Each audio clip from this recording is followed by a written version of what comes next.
Hi everyone! So right now we are going to discuss to you about the lessons of chapter 4. So this chapter provides us the methods, the approaches, and pedagogy in order to have an effective classroom management. First off, let us start with lesson 1. So lesson 1 is the types of pedagogical method. So pedagogical method has two classifications. These are the lecture method and exhibition. Lecture method is the oldest method of teaching. It is based on the philosophy of idealism. So this method refers to the explanation of the content to the students. So it emphasizes on the presentation of the content. So the teacher here clarifies the content matter to the students by using gestures, simple devices, by changing voice, change in position, and facial expressions. So the lecture method also has its subtypes, namely demonstration, group discussion, seminar, symposium, panel discussion, role play, project, field trip, and workshop. So let us first discuss about demonstration. Demonstration method is a practical ways of teaching. So in this method, teacher perform an activity to teach his student a concept. So this often occurred when students find it difficult to connect the theories to actual practice and when students are unable to understand the theories and its applications. So, for example, an ICT teacher teaching his students how to make a presentation using the Microsoft PowerPoint application. So, the demonstration, it aims to teach a skill, a concept, or a principle, and also to demonstrate delicate work involving careful manipulations and to achieve psychomotor and cognitive objectives. The second one will be group discussion. So group discussion is a child-centered strategy in which students are divided into groups and they are encouraged to discuss on the subject matter given. So basically, in a group discussion, teachers should supervise in this type of activity. So the classroom climate here is autocratic, and most of the time, teachers should be active and students should accept his or her ideas and views. So after giving lectures, the teachers encourages the student to participate in group discussion. So the teachers provide the guidance to the class to make the discussion fruitful. So the teaching strategy here is focused to achieve higher order of cognitive objectives and affective objectives. So the strategy is based on the following principles: the principles of active participation and the principles of learning by listening. The third one will be seminar teaching method. It is a teaching model in which students work in small groups to discuss assigned questions and issues under the guidance of their teachers. So the underlying objective idea of the seminar teaching method is to enable students to achieve the purpose of learning by discussing and even confronting practice questions. The fourth one will be symposium. Symposium is a type of discussion where two or more speakers talk for 10 to 20 minutes. So they develop individual approaches or solutions to a present aspects of a policy, a process, or a program. So it is a teaching technique that serves as an excellent method for informing the audiences, crystallizing their opinion, and preparing them for arriving at decision regarding a particular issue or a topic. We have panel discussions. These are the hallmark of modern conferences and events, and even virtual ones. So the purpose of a panel discussion is to spark conversation between a group of experts or industry and thought leaders so that the audience can learn from their discourse and interaction. So the panel discussion format is usually the same. A few subject matter experts gathered on stage or in front of the camera to discuss a specific topic and offer differing perspectives. So the panelists share facts or personal experiences, express opinions, and answer audiences' questions. So there's always a moderator to keep the momentum going, facilitate the discussion, and manage questions from the audience. but depending on how they're executed. Panel discussion can be memorable and engaging, or boring and unremarkable. Next, we have role play.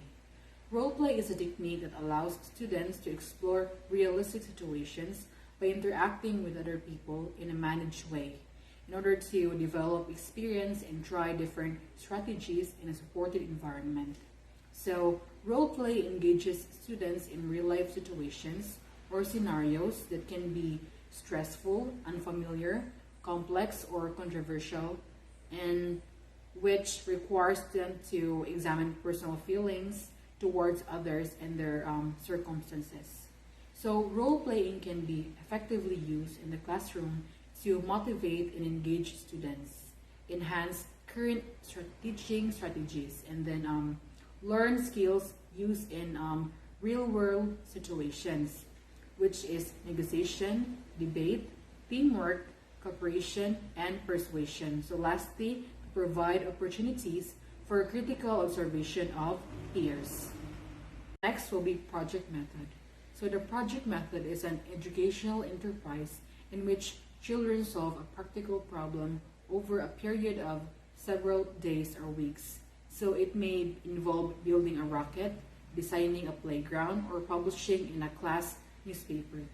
So the projects may be suggested by the teacher, but they are planned and executed as far as possible by the student themselves, individually or in groups. So project work focuses on applying, not importing, specific knowledge or skills, and on improving student involvement and motivation in order to foster independent thinking, self-confidence, and social responsibility of the students. The next will be field trip.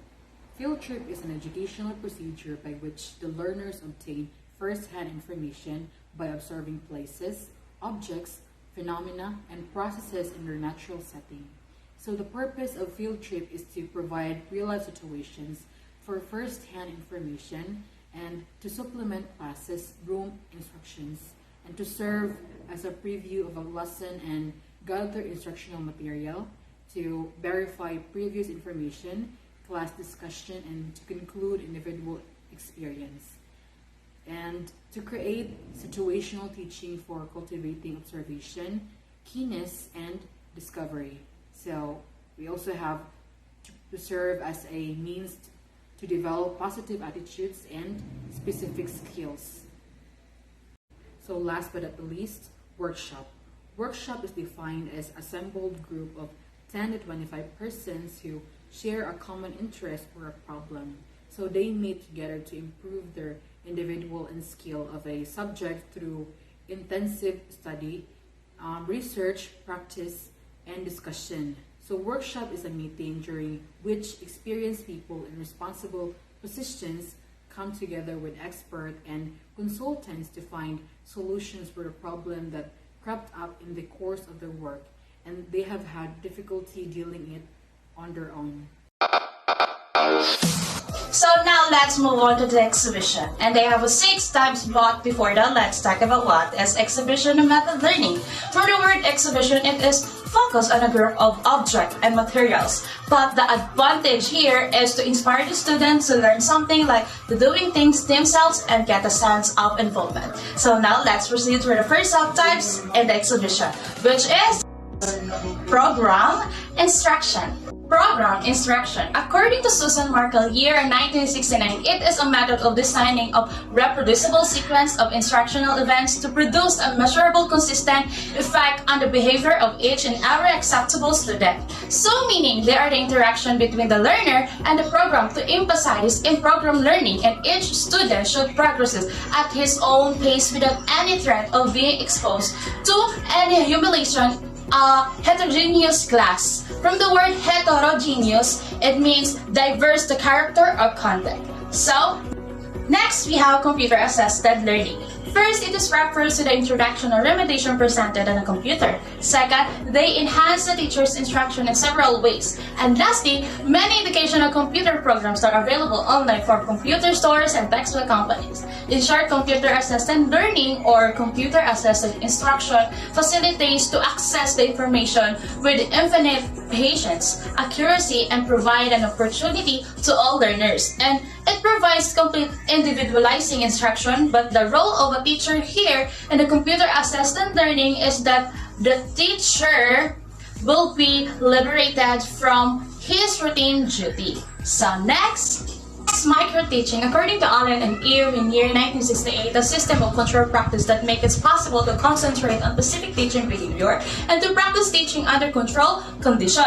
Based on my understanding, micro-teaching is teacher training that helps the teacher and train to master the teaching skills, and it requires the teacher train into teach a single concept of content, because there are the step on micro teaching, which is to plan, because it is used to specific skill, and then teach, feedback, and pre-plan for the short time, and then reteach to a very small number of student, and the last two re-feedback. But through this step is what we call this, it can seek to identify the improve like the observational teaching skills and then behaviors.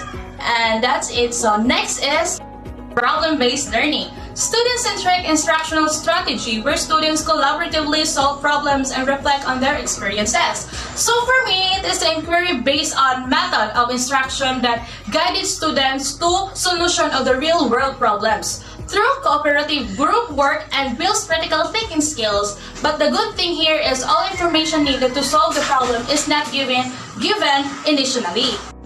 So now let's proceed to the self-directed learning. According to Gibbons year 2002, self-directed learning is any increase in knowledge to skill accomplishment or personal development that an individual selects and bring about by his or her own efforts using any method in any circumstances at any time. So it can help the learners to acquire the needs and assessment techniques necessary to discover what objectives they should set.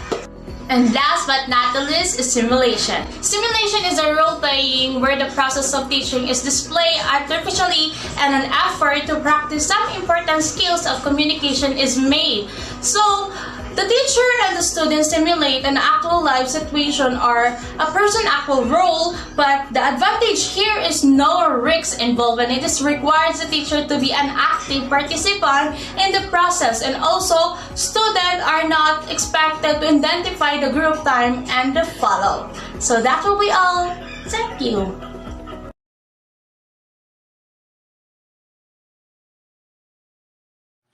In continuation of Chapter 4, Teaching Approaches and Teacher Pedagogy, I am Geraldine Enyora Binaflor, and I am assigned to tackle the Lesson 2, which is Time-Tested Method.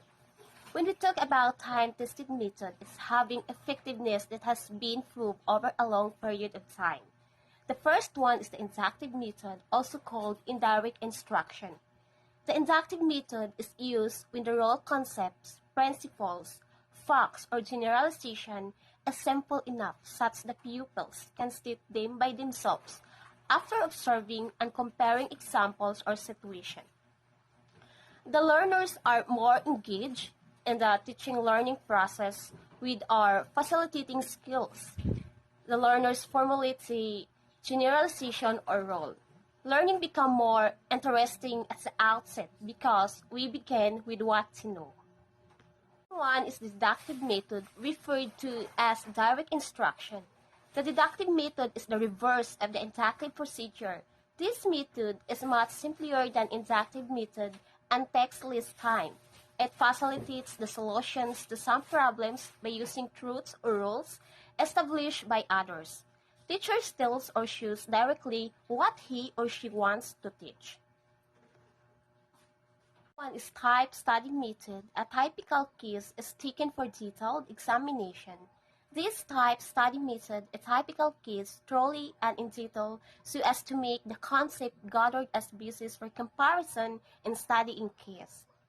Part one is problem method, removes difficulty or perplexity in learning through a process of reasoning or reflective thinking.